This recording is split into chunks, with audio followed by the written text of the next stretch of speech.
Good morning, I'm Abheudaya Shrestha, and these are the headlines of the hour. Prime Minister KP Sharma Oli says Nepal will not use its two neighbors, India and China, against anyone. Claims talks ongoing with the Indian government regarding receiving the EPG report. Nepal and Oman holding foreign minister level bilateral talks, visiting Omani Foreign Minister Abheudaya scheduled to pay courtesy calls on President Paudel and Prime Minister Oli today. Russia attacks Ukraine with more than 200 missiles and drones, killing 7 people, strikes power infrastructure, causing widespread blackouts. And Juventus thump Verona 3-0 to secure their second consecutive victory in the new season of Italian Serie A. Dusan scores a brace in Juventus's victory. Prime Minister KP Sharma Oli has said that talks are ongoing with the Indian government regarding India receiving the Eminent Persons Group EPG report. He also said that there was no reason for India not to receive the EPG report. Launching the book Nakabandi Ra Bhu Rajniti, translated as Blockade and Geopolitics, of former Deputy Prime Minister and Foreign Minister Kamal Thapa in Kathmandu yesterday, Prime Minister Oli said that even though the EPG report had been prepared, India has not received it, and informed that the two sides are discussing the issue. Although it has been 8 years since the EPG report was prepared by a group of 4 experts, each from India and Nepal, India has not received the EPG report yet. The EPG was given the mandate to work on a revision of the 1950 treaty, improvement of mutual relations, water and transit agreements, border, security and trade, among other issues. Speaking at the book launch event, Prime Minister Oli said Nepal would not use its two neighbors, India and China, against anyone. He also said that there was no danger of war between the neighboring countries. The author of the book, Kamal Thapa, who was also the chairperson of Rashtriya Prajantra Party Nepal, suggested to implement the agreements and projects that were reached with the neighboring countries, as 2 major parties are in the government. Stating that he had also raised the issue of the blockade imposed by India on Nepal in 2015 at the United Nations General Assembly, Thapa also said that there should be an open dialogue between the 2 countries on geopolitical and strategic issues. While reviewing Thapa's book, journalist Yuvraj Ghimire said that India's blockade was unnatural and noted that the inability to implement the treaties between the 2 countries was a weakness. In the book, written in 6 chapters, Thapa has covered the behavior of the neighboring countries when he was the foreign minister on 3 occasions. Nepal and Oman are holding foreign minister level bilateral talks in Kathmandu. According to the Ministry of Foreign Affairs, a formal bilateral meeting is being held between Foreign Minister Arzu Rana and Oman's Foreign Minister Sayyid Badr bin Hamad bin Hamoud Al-Busaidi, who arrived in Nepal yesterday evening for a 2-day visit. The ministry informed that during the meeting, strengthening of the relationship between Nepal and Oman and other matters of mutual interest will be discussed. On the occasion of the foreign minister's visit to Nepal, preparations have been made to sign a memorandum of understanding between Nepal and Oman on cooperation in diplomatic studies and training. The understanding is being reached between the Institute of Foreign Affairs under the Ministry of Foreign Affairs of Nepal and the Diplomatic Academy under the Ministry of Foreign Affairs of Oman. According to the Ministry of Foreign Affairs, Oman's foreign minister will pay courtesy calls on President Ramchandra Paudel and Prime Minister KP Sharma Oli today. Oman's Foreign Minister Saeed is in Nepal at the invitation of Foreign Minister Rana. In honor of her counterpart, Foreign Minister Rana organized a dinner yesterday evening. This is the first time that a foreign minister from Oman has visited Nepal since the establishment of diplomatic relations between the 2 countries in 1977. Oman is an important place in West Asia for the foreign employment of Nepali nationals. There are around 24,000 Nepali workers in Oman. Omani Foreign Minister Al-Busaidi is scheduled to return home this evening. Prime Minister KP Sharma Oli has reiterated that the current government had zero tolerance for corruption. Inaugurating the building of the Nepal Police Circle in the capital's Bhadrakali yesterday, Prime Minister Oli expressed commitment that the current government had zero tolerance for corruption. He directed police personnel not to bribe political leaders for promotion or transfer. अहिलेको सरकारले फलानु अपराधी हो तर नसमाऊ भनेर आदेश दिँदैन। अहिलेको सरकारले फलानालाई फसाऊ भन्ने तपाईहरुलाई आदेश दिँदैन। ढुक्कले काम गर्नुस्। निर्दोष मान्छे फसाउनु राज्य भएर राज्यको शक्ति दुरुपयोग गरेर निर्दोषलाई दोषी करार गर्ने जस्ता क्रियाकलापहरू भनेको ती आपराधिक क्रियाकलाप नै हुन्। राज्यको तर्फबाट गरिने आपराधिक क्रियाकलाप। त्यसकारण कसैलाई निर्दोषितामा दोषी करार गर्ने प्रयास हुँदैन। तपाईहरु ढुक्कले काम गर्नुस्। अब प्रहरी भित्र र प्रहरीलाई हामी प्रोत्साहित पनि गर्छौं। मनोगत होइन, वस्तुगत आधारमा प्रमोसन, आवश्यकता औचित्य परफर्मेन्सको आधारमा सरुवा कामको जिम्मेवारी र त्यसमा न्यायको पक्षलाई विचार गरेर ध्यान दिइनेछ। Prime Minister Oli thanked for the transfer of the Kathmandu Police Circle into a modern building and directed the entity to provide quality services.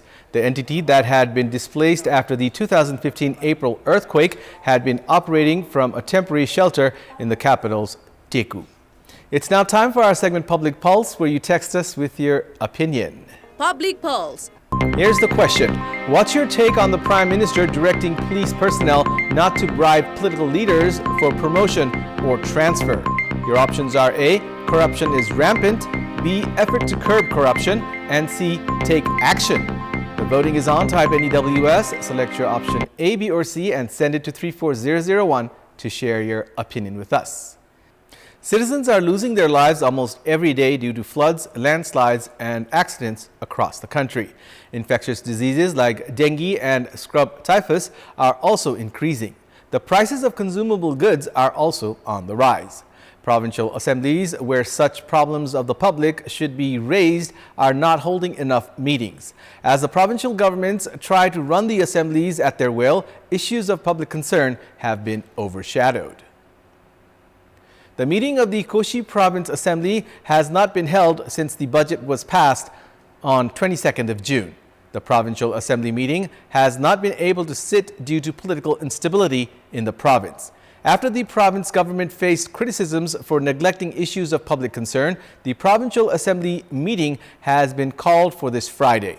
Likewise, in Madhya Province, the Provincial Assembly meeting has not been held since 7th of August.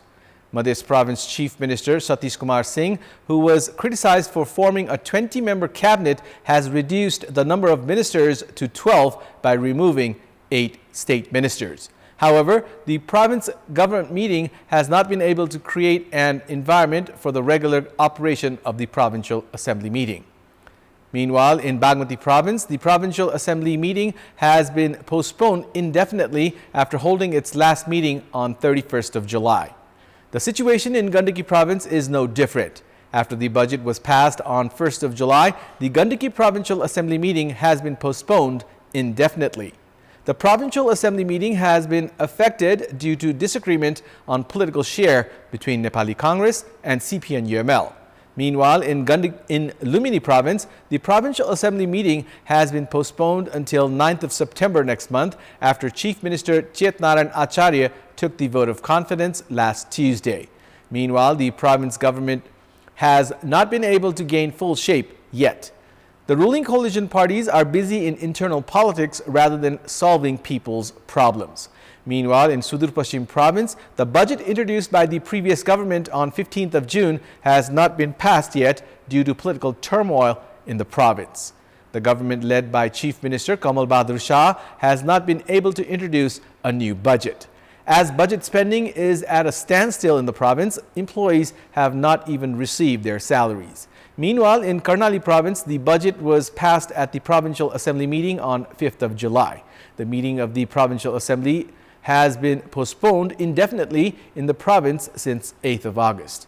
As provincial assembly meetings have not been able to sit regularly at all the 7 provinces, issues of public concern are not being heard. In our Public Voice segment, we had asked people in several provinces what issues should be raised by lawmakers in their provinces. Let's take a look at what they had to say.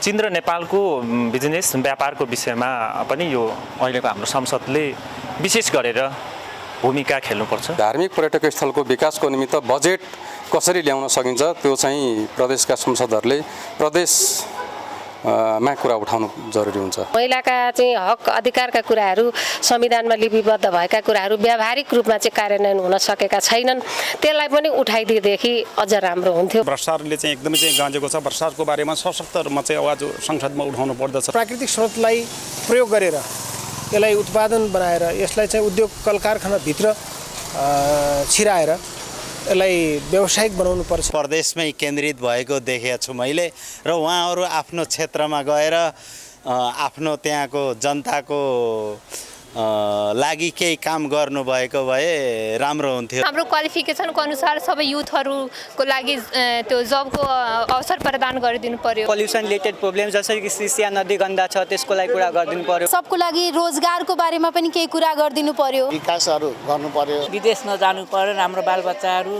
हैन, छोराछोरीहरू बाबुआमालाई छोडेर बुढाबुढीलाई छोडेर हाम्रो नेपालमै केही रोजगार होस्। प्रदेश सांसदलाई मेरो भन्नु केही पनि छैन र तिनीहरूले गर्ने क्षेत्र पनि छैन। स्थानीय सरकारलाई बलियो बनाउनु नै सबभन्दा महत्त्वपूर्ण कुरा हो। कतिजनाले विकास गरोस् भनेर हामीले भोट दिएर पठाउँछौँ, अहिलेसम्म गरेको छैन।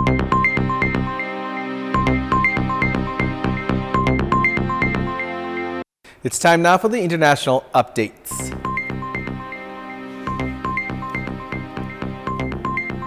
Ukraine has said Russia attacked the country with more than 200 missiles and drones yesterday, killing 7 people and striking energy facilities nationwide, while neighboring NATO member Poland reported a drone had probably entered its airspace. The barrage of missile and drone attacks began across the country overnight yesterday and continued into the morning.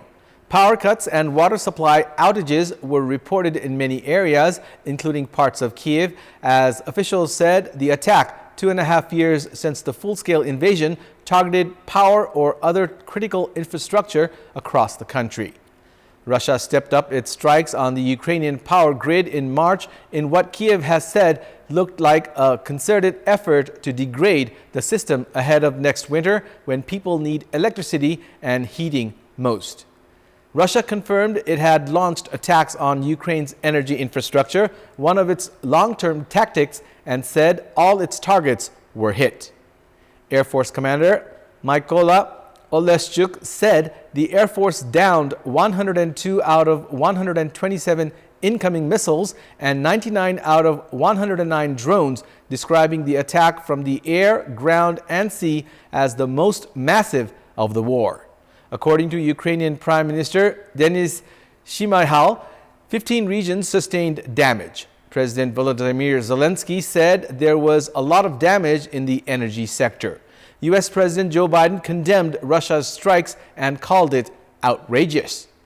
Zelensky said he had discussed Ukraine's response to the attack with his top commander. In a statement yesterday, he added that Washington will continue surging energy equipment to Ukraine to repair its systems and to support Ukraine's energy grid.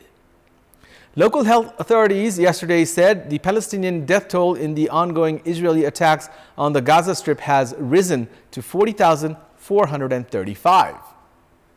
It said the number of injured has risen to 93,534 in Gaza since the outbreak of the Palestinian-Israeli conflict in October 2023.